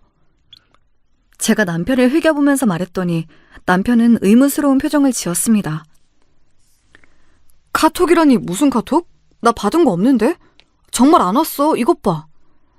남편은 자기 휴대폰 카톡을 열어 보여주었습니다. 정말 저는 눈을 의심할 수밖에 없었습니다. 제가 어제 보낸 카톡이 전혀 흔적도 없이 사라져버린 거였습니다. 나 정말 보냈단 말이야. 내 쪽의 카톡에선 남아있단 말이야. 누가 당신 휴대폰을 만졌을 리는 없고 이게 무슨 일이지? 남편은 제가 다른 사람이 휴대폰을 만졌던 거 아니냐는 뉘앙스의 말을 하자 흠칫하더니 곧 말을 더듬으면서 얼버무리려고 하는 것이었습니다. 아니 누가 남의 폰을 만져? 그럴 리가 없잖아. 카톡에 장애가 와서 내 쪽으로는 안 왔나 보지 뭐. 그건 그렇고 어제 카톡으로 하려던 말이 뭔데? 오늘 나 쉬니까 저녁 때 어디 가서 맛있는 거나 먹을까? 은근슬쩍 넘어가려는 남편을 두고 저는 출근을 해야만 했습니다. 그때는 조금 의심을 하긴 했지만 설마 남편이 저에게 거짓말을 하리라고는 꿈에도 생각지 못했기에 저는 그런가 보다 하고 넘어갔었습니다. 그때 더 자세히 캐물었어야 하는 거였는데 그러지를 못했던 게 지금에서야 너무 후회가 됩니다. 조금만 더 일찍 알았더라면 저도 이런 고생까진 하지 않았을 텐데 말이에요. 시어머니는 손자가 그렇게도 보고 싶으셨는지 저한테 1년간 쉬지 않고 한약을 지어주셨습니다. 저는 처음 3개월은 그래도 참고 한약을 먹으려고 노력했습니다. 하지만 너무 쓰고 먹기 힘든 역한 맛은 결국 한약 먹기를 거부하게 만들었습니다. 저는 나중에는 어머니께 한약을 받아서는 몰래 싱크대에 버리고 있었습니다. 아이는 생기지 않았죠. 어머니는 계속 이상하다 하시면서도 쉽게 포기하지 않았습니다. 이상하구나. 이 정도면 애가 생길 법도 한데 이 집 한약이 참 잘 듣는다고 했었는데 왜 너한텐 효과가 없니? 글쎄요. 저도 아기 가지면 좋겠지만 안 생기는걸요. 어머니, 그리고 저 병원 오는 거 좀 거북해요. 한약 냄새 맡는 것도 그렇고 침 맞는 것도 무섭고요. 아휴, 그렇게 참을성이 없어서 어쩌니? 약 먹는 것도 정성이야. 네가 그렇게 건성으로 약 먹기 싫어하니까 신령님이 아기 점지를 안 해주시는 거 아니야? 세상에 마시는 약이 어딨어? 네가 거부해서 몸이 약을 안 받아들이나 보다. 좀 쉬었다가 먹든지 해야지. 아휴, 요즘 젊은 것들은 참을성도 없고 자기밖에 모른다니까. 결국 저는 어머니의 성화를 뿌리치고 그 한약을 끊어버리는 데 성공했습니다. 그리고는 바로 산부인과에 가서 피임기구를 몸 안에 넣는 수술을 했습니다. 시어머니에게는 비밀로 하고 남편에게만 허락을 받았습니다. 남편 역시 그때는 제가 원하면 아기 가져도 늦지 않는다며 제 의견에 찬성을 해주었습니다. 아기는 제가 마음에서 이 결혼에 대해서 확신이 들 때 낳아도 늦지 않겠다고 생각했기 때문이었습니다. 지금 생각해보면 우리 부부 사이에 아기가 없었던 게 오히려 더 나았다는 생각이 들어 저는 그때의 선택도 잘했다고 생각합니다. 만약 남편과의 사이에 애가 있었다면 지금 일어나는 일들도 저는 더 견디기 어려웠을 거고 이 사람과 쉽게 헤어지지도 못했을 것이니까요. 그렇게 5년의 시간이 흘렀습니다. 저는 회계사 사무실 일도 익숙해지고 더 공부를 해서 저도 회계사가 되려고 자격증 공부를 시작했습니다. 남편도 레지던트를 마치고 전문의가 되었고요. 둘만 살다 보니 돈 쓸 일도 없어서 저희는 집을 사고도 저금이 많이 남아 있었습니다. 그래서 1년에 열흘 이상은 꼭 해외여행을 가며 둘이서 살아도 별 불만 없이 알콩달콩 살고 있었습니다. 시어머니의 간섭만 없으면 말이죠. 어머니는 그 후로도 저희 부부에게 손주 재촉을 하면서 그 외에도 한약방을 몇 군데 더 다니고 무슨 용하다는 무당에게도 데리고 가려고 하셨습니다. 하지만 저는 약은 참을 수 있어도 무당집은 절대 같이 못 간다고 어머니께 고집을 부렸습니다. 저는 모태신앙을 가진 교인이었고 친정 부모님도 독실한 기독교 신자셨거든요. 시어머니는 기독교 집안의 사람들도 그 무당에게 점을 보러 잘 다닌다고 하시면서 저를 설득해보려고 많이 회유하셨지만 저는 그 문제만큼은 양보할 수 없었습니다. 아니, 이 집 무당이 정말 용하다니까. 언제 악에 들어서는지도 잘 맞추고. 그러니까 한 번만 가자. 내가 너 잘 되라고 그러지 시어머니 좋으라고 그러니? 어머니, 죄송한데요. 저 그런 데는 못 가요. 제가 기독교 신자여서 그러니 그 부분은 이해 좀 해주세요. 부탁드릴게요. 5년이나 지났으면 지쳐서 포기하실 법도 한데 어머닌 끈질기게도 기회만 되면 무슨 용한 한의원이 있다면서 진맥을 받으러 가자고 저를 억지로 끌고 다니셨습니다. 그때마다 저는 어머니께 한약을 받아 싱크대에 버렸습니다. 전혀 먹고 싶은 마음도 안 들었고 아기를 갖고 싶은 생각도 없었으니까요. 남편은 대학병원에서 의사로 재직하면서 여전히 한 달에 반 정도는 집에 안 들어오는 생활을 했습니다. 저는 시간이 많이 남는데 남편은 전문의가 되었어도 바쁜 것에 변함이 없으니 저희 부부의 예전에 돈독했던 사이에 조금씩 균열이 가기 시작했습니다. 지방에 있는 대학병원에 협진을 간다면서 가기도 하고 학회가 지방에서 몇 날 며칠을 한다면서 집에 들어오지 않는 시간이 많아짐에 따라 저는 남편이 없는 생활에 점차도 익숙해져 갔고 우리는 같은 집만 공유하는 사이처럼 되어갔습니다. 저는 깨닫지 못했지만 남편은 꽤 오래 전부터 바람을 피우고 있었던 것이었습니다. 대학병원 의사가 지방 출장이라니 조금 이상하다는 생각은 가지고 있었지만 저는 그쪽 분야를 잘 모르니까 남편에게 대놓고 물어보지도 못했습니다. 남편의 부재는 처음엔 1박 2일이었다가 이제는 일주일이 되고 심하면 보름씩 집에 안 들어오는 날도 많아졌습니다. 저는 남편이 이렇게 잦은 외박과 출장을 다닐 때마다 부쩍 외로움을 느끼게 되었습니다. 다른 건 다 참을만 했지만 집안에서의 남편의 부재는 저를 지치게 만들었습니다. 그래서 남편이 집에 안 들어올 때마다 저는 신경이 날카로워져서 화난 상태로 전화를 했었던 것입니다. 당신 또 늦어? 오늘은 또 무슨 일 때문에 그래? 미안하지만 먼저 자. 나 오늘 못 들어가. 병원이 비상이야. 수술이 몇 건 더 있어서. 정말 수술 때문에 늦는 거야? 혹시 딴짓하는 거 아니지? 바빠 죽겠는데 당신까지 그럴 거야? 그런 이상한 소리 할 거면 끊을게. 잘 자. 제가 이런 의심스러운 투로 말을 꺼내자마자 남편이 버럭 화를 내는 것이었습니다. 예전부터 제가 남편의 행적을 의심하는 듯한 말을 하면 과하다 싶을 정도로 화를 내거나 못 들은 척하고 말을 다른 식으로 돌리기를 반복해왔습니다. 저는 남편이 화를 내면서 전화를 끊어버릴 때마다 서러움에 눈물이 났습니다. 남들이 들으면 호강에 겨운 소리라고 할지도 모르겠지만 돈이 아무리 많으면 뭘 하나요? 가정을 지키는 든든한 남편이 없는 저는 왜인지 과부 같은 느낌이 들었습니다. 그러던 어느 날 시어머니가 갑자기 저희 집으로 오시겠다고 전화를 하셨습니다. 저는 어머니가 오시는 것만큼은 싫었지만 아무렇지 않은 척 전화를 받았습니다. 예, 새아가. 어머니가 김치 맛있게 담갔는데 너무 잘 되어서 너희한테 좀 갖다 주려고 그래. 오늘 저녁에 집에 있을 거지?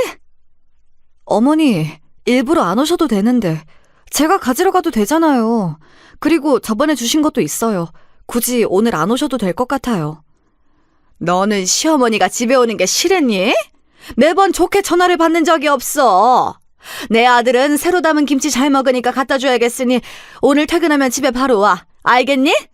꼭 시어머니가 화내는 걸 봐야 속이 시원하니? 죄송해요. 오늘 또 그 사람 안 들어온다고 해서 제가 좀 예민했어요. 네 남편이 의사라 바빠서 못 들어오는 걸 어떡하니? 병원 일이라는 게 그래. 밤낮도 없고 언제든지 무슨 일 생기면 못 들어오는 거야. 그러니 네가 그건 이해를 해라. 네, 알겠습니다. 전화 끊겠습니다. 시어머니의 전화를 끊고 저는 우울해졌습니다. 어머니만 생각하면 가슴 한쪽이 답답해져 왔습니다. 전생에 무슨 악연인지 항상 어머니는 저를 괴롭히는 것을 즐기시는 것 같았습니다. 잊을만 하면 결혼한 지 7년이 지난 아직도 손주 타령하시면서 애 못 낳는 저한테 책임이 있다고 말씀하시고 저 때문에 남편이 집에 자주 안 들어오는 것처럼 말씀하셨습니다. 그런 말을 계속 듣다 보면 저도 혹시 나 때문인가 하는 생각이 들게 되잖아요. 그래서 저는 어머니와 대화하는 게 싫었던 것 같아요. 어머닌 그렇게 저를 조금씩 가스라이팅하고 계셨던 것 같습니다. 저녁에 집에 오신 시어머니는 저에게 밥을 먹고 가겠다고 말씀을 하셨습니다. 저는 체할까봐 어머니와 같이 무엇도 먹고 싶지 않았지만 부랴부랴 있는 반찬으로 저녁을 차렸습니다. 시어머니가 가져오신 새로 담은 김치도 문제의 그 저녁상에 올라갔습니다. 예, 밥 먹자. 얼른 이 김치 좀 먹어봐. 어머니가 맛있게 했으니까. 네네, 드세요 어머니. 제가 알아서 먹을게요. 아니, 이거 얼른 네가 먹어야 되는데. 그래야 네 입맛에도 맞는지 어떤지 알지. 알았어요, 먹어볼게요. 그러니까 어머니 먼저 얼른 드세요. 어머니의 강권에 못 이겨 저는 김치를 입에 넣었습니다. 그런데 김치를 먹자마자 입안이 부어오르고 온몸이 간질거리는 것이었습니다. 저는 깜짝 놀라서 어머니께 간청을 했습니다. 어머니, 이 김치에 뭐 들어갔어요? 혹시 새우젓 넣으셨어요?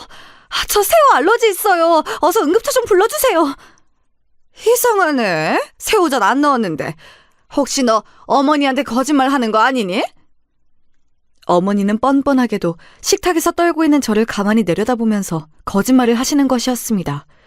음식에 조금만 들어있어도 새우 알러지는 금방 몸에 나타나고 목숨을 잃을 위험까지 있어서 저한테는 새우는 절대 먹으면 안 되는 음식이었기에 어머니가 아무런 조치를 취하지 않자 마지막 힘을 다해서 휴대폰 긴급전화 기능으로 119를 불러놓고 나서 저는 정신을 잃었습니다.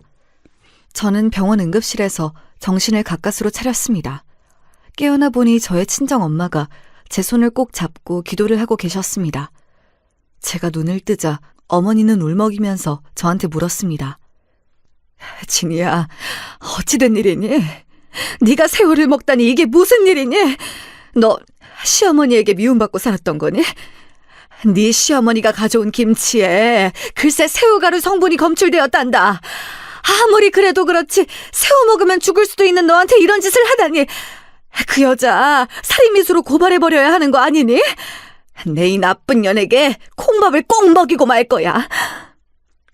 친정엄마는 눈물을 흘리면서 자초지종을 말씀해 주셨습니다. 시어머니가 가지고 온 김치에는 새우가루가 들어있었고 그걸 숨기기 위해서 간을 세게 해서 제가 맛을 모르도록 했던 거였습니다. 사정을 알게 되자 저는 온몸에 소름이 쭉 끼쳤습니다. 시어머니가 아무리 제가 미웠다 하더라도 이런 식으로 저를 죽이려고 할 줄은 상상도 못했었거든요. 그런데 도대체 무슨 이유로 시어머니는 저에게 새우가루를 먹이려고 했을까요? 아무리 생각해도 이유를 알 수가 없었습니다. 아버지도 제가 깨어났다는 소식을 듣고 제 병실로 찾아오셨습니다. 그런데 제가 이런 일을 당하고 있을 때에도 남편이란 사람은 나타나지도 않았습니다. 결혼 전에는 그가 목숨을 구해주어서 믿음직한 그의 모습에 반했었는데 결혼한 지 8년이 되자 이 사람은 내가 무슨 일을 당하든 관심도 없구나 하고 생각이 들자 저는 병상에 누워 서러움의 눈물을 흘렸습니다. 저의 부모님은 제가 눈물을 흘리자 어쩔 줄을 몰라 저를 위로하시기 시작했습니다. 진이야, 너 친정에 와서 몸과 마음을 좀 쉬다가 들어가는 게 어떻겠냐? 이참에 엄마가 해준 밥도 좀 먹고 이런 일이 있어 음식 조심도 해야 하니 양서방도 네가 친정 갔다고 뭐라고 못할 거 아니냐. 아버지, 그 사람은 제가 집에 있든 없든 상관없을 거예요. 이미 오래전부터 저에게 그 사람은 같이 집을 쓰는 사람일 뿐이니까요. 좋아요. 저도 퇴원하면 친정으로 가고 싶었어요. 그래. 그리고 네 시어머니가 한 짓도 좀 더 캐내야겠다. 그래서 내가 그 여자 꼭 고소하고 말 거니까. 어머니는 엄청 화가 나셨는지 시어머니가 꼭 벌을 받게 할 거라고 몇 번씩 입술을 악물며 말씀하셨습니다. 그리고 그 계획은 갈수록 구체성을 띄어갔습니다. 어머니의 사촌 동생 중에 경찰로 재직하다가 퇴직한 분이 계시다고 하면서 그분에게 부탁하여 제 사건을 수사해달라고 부탁하셨다고 하더라고요. 어머니의 사촌 동생은 경찰 후배에게 부탁하셨고 그분은 시어머니와 남편에게 미행을 붙이셨다고 했습니다. 그런데 제가 친정에 가 있는 동안 시어머니는 병원 근처의 한 아파트에 자주 드나드는 것을 목격했다고 하더라고요. 그 아파트를 조사해보니 남편의 명의로 되어 있었다고 했습니다. 저는 그 말을 듣고 너무나 놀랐습니다. 그 집은 제가 아는 집이었기 때문입니다. 남편이 레지던트였던 시절에 그 집에 몇 번 가본 적이 있었는데 거기는 남편과 같은 과 여자 레지던트가 임시로 빌려서 살고 있던 곳이었습니다. 그 레지던트는 의대 시절부터 남편과 친했다고 하면서 저에게도 스스럼 없이 친구가 되자고 한 여자였습니다. 그때 당시에는 그 여자가 남편과 바람을 피울 거라고는 생각도 못했기 때문에 저는 그 여자와 기꺼이 친구가 되기로 했습니다. 저보다 3살 위인 남편과 같은 나이였기 때문에 저는 그 여자를 언니라고 부르며 신혼 초에는 잘 따르고 남편과 같이 만나 술을 마시고 놀던 사이였습니다. 그러다가 남편과 그 여자가 바빠져서 저와는 자연스럽게 사이가 멀어지게 되었고 두 사람이 나누는 의학 용어들이 가득한 대화에 저는 전혀 끼지 못했었기 때문이기도 했습니다. 점점 그 여자가 불편해지기 시작했습니다. 사실 남편을 바라보는 그 여자의 눈에서 스치듯 지나는 욕망을 읽어낸 적도 있어서 저는 그 두 사람이 그런 사이라는 것을 어렴풋이 눈치챘을지도 모르지만 그것만큼은 믿고 싶지 않았던 것입니다. 나중에 알게 된 이야기지만 예전에 제가 보냈던 카톡 역시 그 여자가 남편 몰래 남편의 핸드폰을 보고 지워버렸다고 하더라고요. 그렇게 미행을 붙인 경찰들이 가져다 준 결과들은 남편과 이혼 소송을 내기에 충분한 사건이었습니다. 그리고 그 여자에게도 상간녀 위자료 소송을 걸었습니다. 확실히 그 여자와 남편의 불륜 관계가 오래되었고 그 사실을 알게 된 것이 최근이라면 남편의 상간녀에게도 위자료를 받을 수 있다고 이혼 전문 변호사가 말했기 때문이었습니다. 그 사실을 다 알고 난 뒤 저는 남편과 시댁에 완전히 정남이가 떨어졌습니다. 저는 몸이 회복되고 나서 아무도 없는 집에 들어가 화풀이로 닥치는 대로 그릇이며 병들을 깨부쉈고 남편이 나중에 집에 오면 놀라기를 바라며 남편과 저의 행복한 순간이 들어있었던 결혼 사진이 든 액자를 산산이 깨뜨려버렸습니다. 그렇게 집안을 아수라장으로 만든 뒤 저는 짐을 싸서 친정으로 아예 들어와 버렸습니다. 저의 부모님도 남편의 불륜 사실을 알게 되자 펄펄 뛰면서 화를 내셨습니다. 그래, 잘했다. 그딴 양아치 같은 녀석과 그 집안에는 다시 들어가지 말아라. 너의 시어머니도 그렇고 네 남편도 고소해서 손해배상 청구 받아내야겠구나. 손해배상만 해? 어림도 없지. 내 딸 목숨을 위태롭게 한 여잔데 꼭 형사 고발해서 콩밥 먹게 만들어야지. 그런 짓은 살인미수야. 절대 용서할 수 없어. 그날 저녁 집에 들어온 남편은 온 집안이 엉망진창이 되어 있는 것을 보고 저에게 화가 나서 전화를 걸었습니다. 저는 남편의 전화를 일부러 몇 번 받지 않다가 남편이 카톡을 보낸 것을 보고 전화했습니다. 당신 왜 전화 안 받아? 그리고 집안에 도둑 들었어? 무슨 일이 있었길래 이렇게 엉망진창이 되어 있는 거야? 당신 이 문자 받으면 얼른 집으로 와. 당신이 나한테 무슨 할 말이 있다고 생각해서 전화한 거야? 그 집엔 다시는 안 들어갈 거니까 그렇게 알고 당신은 고소장이나 받을 준비해. 당신도 그 여자도 불륜으로 고발해버릴 거니까. 도대체 누구한테 무슨 말을 들었는데 고소장을 보낸다는 거야? 불륜이라니 무슨 말도 안 되는 소리야? 내가 무슨 잘못을 했는데? 당신이 이렇게 나올 줄 알고 내가 저장해놨지. 이걸 보면 아무 말도 못하게 될 거야. 눈이 있으면 똑똑히 보라고. 뻔뻔하게도 남편은 모르쇠로 밀고 나가기로 한 것 같았습니다. 그런 남편에게 저는 경찰들이 넘겨준 그 여자와 같이 아파트로 웃으며 들어가는 남편의 얼굴이 찍힌 사진을 카톡으로 보냈습니다. 안 봐도 전화기 너머 남편의 얼굴은 백지장처럼 하얗게 질려있을 것이 뻔한 일이었겠지요. 남편은 정말로 당황했는지 갑자기 말을 더듬기 시작했습니다. 도대체 이건 어떻게 알고... 그런데 당신이 생각하는 그런 관계 절대 아니야. 정말이야, 믿어줘.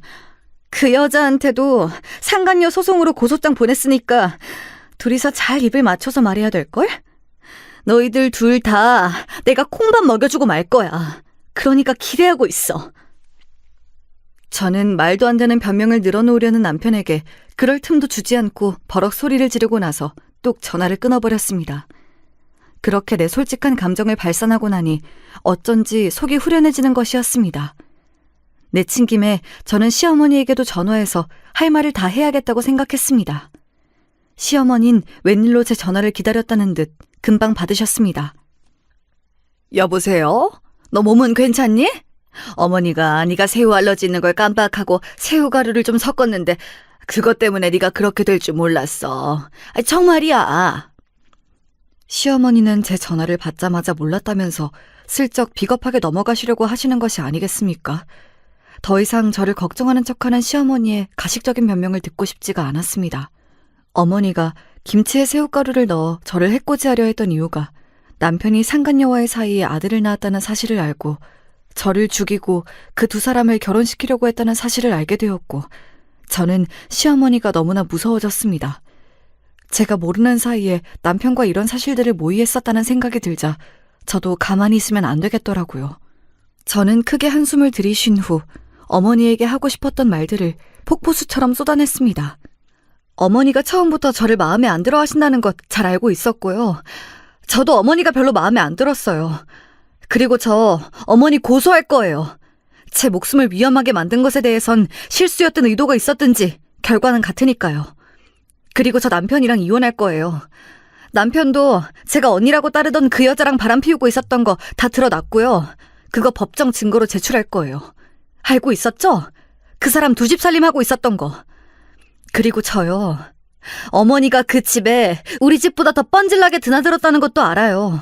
이제 다시는 볼 일도 없고 합의 따위는 꿈도 꾸지 마세요. 아시겠어요?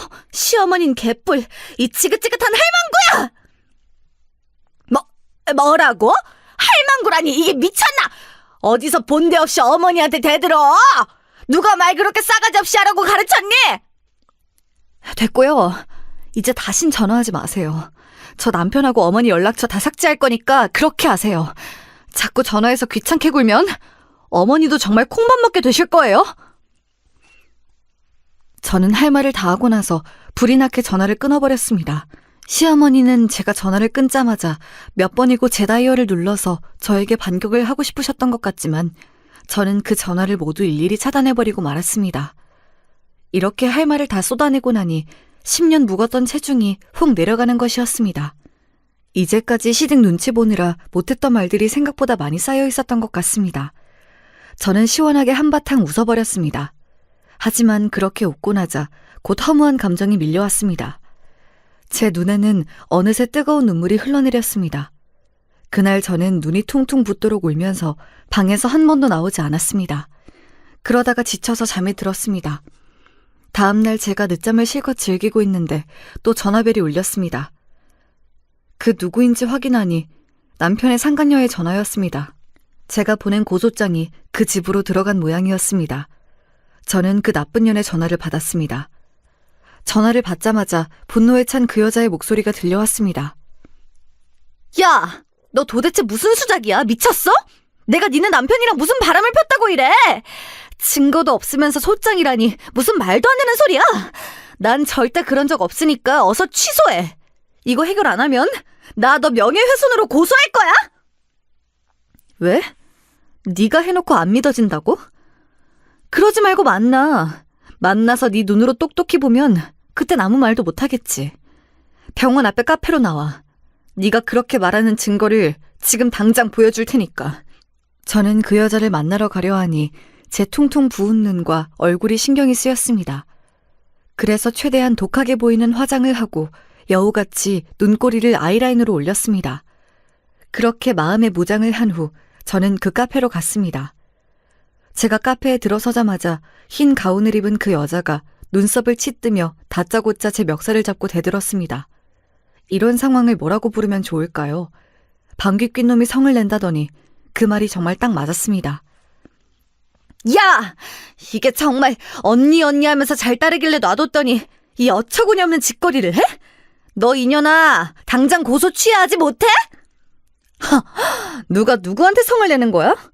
내가 니년의 머리채를 휘어잡고 싶은 걸 찾는 중이니까 말 그만해. 닥치고 이거나 봐. 저는 눈을 잔뜩 부라리고 저에게 달려드는 그 여자를 뿌리치고 인쇄된 사진들을 내밀었습니다. 남편과 그 여자가 같이 호텔에 들어가는 모습, 그리고 남편의 명의로 된 집에 같이 장바구니를 들고 가는 모습들이 선명하게 찍힌 사진들을 보자 그 여자는 놀라서 눈을 휘둥그레 떴습니다. 그 여자는 경악한 얼굴로 자기 죄가 드러나자 쉽게 말을 잇지 못했습니다. 그러면서도 저를 노려보는 그 눈에 힘은 안 풀리더라고요. 여러분, 이 여자 참으로 뻔뻔한 여자 아닌가요? 이런 여자를 한때마나 믿고 따랐다니 저는 그 사실만으로도 분해서 이가 갈리고 치가 떨렸습니다. 이걸 언제, 어떻게, 너 누구한테 부탁해서 불법 미행이라도 했어? 이 멍청한 게! 이런 사진들 따위가 법정에서 증거가 될 거라고 생각해? 어림도 없지! 이것들 전부 현직 경찰분들이 나한테 파일로 넘겨준 훌륭한 증거야. 이 바보 같은 년아. 이제 알겠니? 너도 내 남편도 이젠 끝이야. 둘 다 파멸의 길을 한번 걸어봐.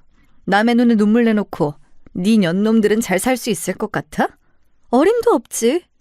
너희 둘 다 이제 죽었다고 생각해야 할걸? 저는 그 말을 끝으로 그 상간녀의 얼굴에 시원하게 얼음이 든 아이스 커피를 끼얹어 줬습니다. 그 여자는 커피가 어지간히 차가웠는지 소리를 빽빽 지르며 호들갑을 떨더군요. 야, 이 미친년아! 너 이리 와! 아, 분해! 여기 좀 봐요. 저 년이 저한테 커피 뿌렸어요. 누구든 경찰에 신고 좀 해주세요! 누가 누구를 신고한다고 지랄이야. 여러분, 저 여자 제 남편이랑 붙어먹은 환양년이에요. 꼭 신고해야겠다면 저 여자 좀 신고해주세요. 제가 그 여자에게 소리를 치자 카페에 있던 손님들은 일제히 그 여자의 사진을 찍거나 동영상을 찍어 각자 이 소식을 아는 사람들에게 퍼나르기 바빴습니다. 내일이 되면 각종 SNS에 불륜녀로 낙인이 찍히게 되겠지요. 서울대학교 병원에서도 쫓겨났으면 좋겠다는 바람이네요. 저는 카페를 나와 택시를 타고 곧장 집으로 갔습니다. 집에 오니 오늘 하루 동안 내내 참았던 눈물이 흘러내렸습니다. 저를 그렇게 긴 세월 동안 속이고 두 집 살림을 한 남편에게 괘씸한 마음이 들었고 그 사실을 왜 빨리 눈치채지 못했을까 제 자신의 한심함에 화가 났습니다. 이제는 그 집안에서 어떻게 나오든지 간에 제 이혼하겠다는 결심은 흔들림이 없었습니다. 저는 현재 남편과의 이혼 소송을 하고 있습니다. 그리고 그 얄미운 남편의 상간녀에게는 위자료 청구 소송을 했고요. 불륜의 기간이 길면 최대 1억까지 위자료를 청구할 수 있다고 제 이혼 변호사가 말하더라고요. 그 말을 듣고 저는 망설임 없이 최고 금액으로 해달라고 말했습니다. 저를 8년간 속이고 뻔뻔하게 그 두 사람은 부정의 증거까지 만들어 놓았던 모양이에요. 아직 호적에 올리지 않은 2살짜리 아들이 있다고 하더라고요. 그런 어이없는 사실까지 알게 되자 저는 남편에 대한 미련이 조금도 남지 않게 되었습니다. 생각해보세요. 어느 정신 나간 여자가 불륜까지 해서 애를 낳은 남자를 용서하고 다시 살림을 살 수가 있겠습니까? 또한 그와 별개로 제 친정어머니는 시어머니를 형사고발했습니다. 새우 알러지가 있는 사람에게 몰래 새우를 먹였다는 죄목으로 시어머니는 벌금 1,000만 원을 선고받았습니다. 제 시어머니가 그런 솜방망이 같은 법원 판결에 만족하실 리가 없었지만 저는 더 이상 그 집안 사람들과 엮이지 말자고 친정엄마를 설득해 그 정도로 끝내자고 했습니다.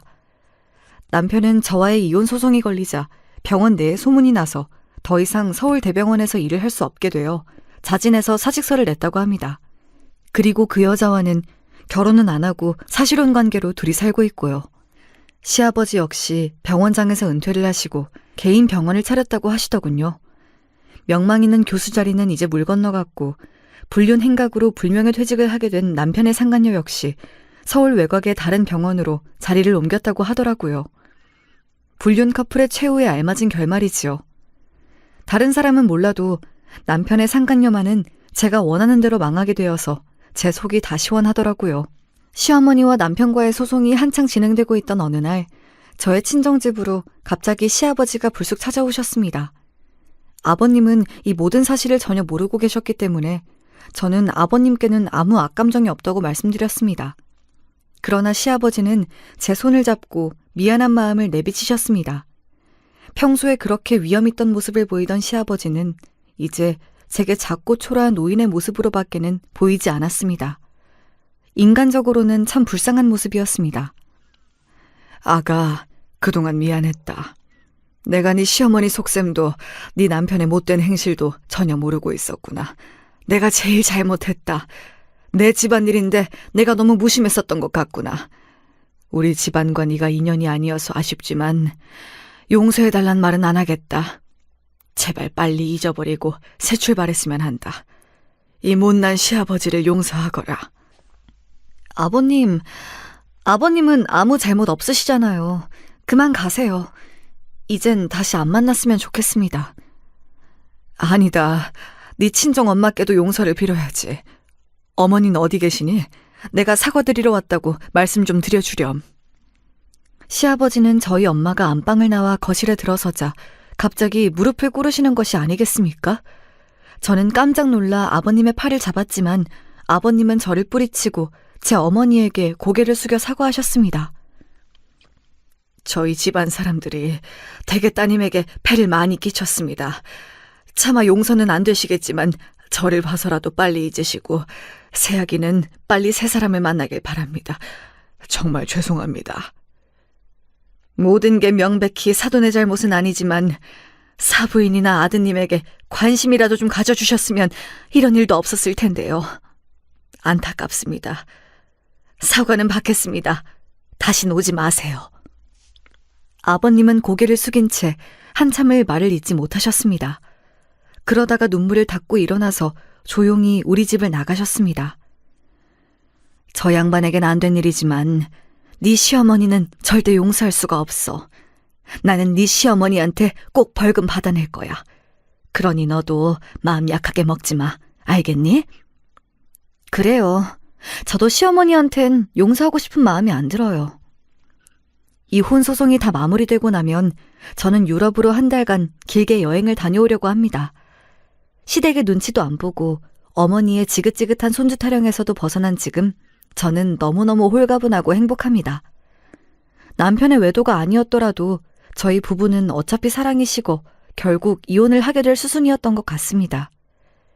여러분, 여자는 자기를 더 좋아해주는 남자를 만나야 행복한 것 같습니다. 저는 그 사실을 이제야 깨닫게 되었습니다. 제게 만약 다음 인연이 있다면 제 소원은 저를 2배 이상 좋아해주는 남자를 만나는 것입니다. 물론 저도 그 사람을 당연히 사랑하겠지만 말이죠. 하지만 당분간은 남자도 만나고 싶지 않고 그냥 혼자가 된 나를 오롯이 돌아보는 여행을 하고 싶습니다. 여러분, 제 이야기 어떠셨나요? 오늘 제가 해드린 이야기를 잘 참고하셔서 앞으로 여러분도 이성을 만날 때 온전히 자기 자신만 사랑해주는 사람을 만나세요. 그리고 가족이라고 다 마음 놓고 믿으시면 안 됩니다. 자기 몸은 자기가 지켜야죠. 저는 이번 사건을 겪으면서 더욱더 식생활을 조심해야겠다고 생각했고 정기적으로 병원 검진도 받으려고 합니다. 앞으로는 사람을 만날 때도 신중을 기할 것이고 제 알러지 체질도 다 인정해주고 같이 신경 써주는 남자를 만났으면 좋겠습니다. 저의 이야기는 여기까지입니다. 여러분, 항상 건강하시고 행복하시길 바랍니다. 그럼 안녕히 계세요.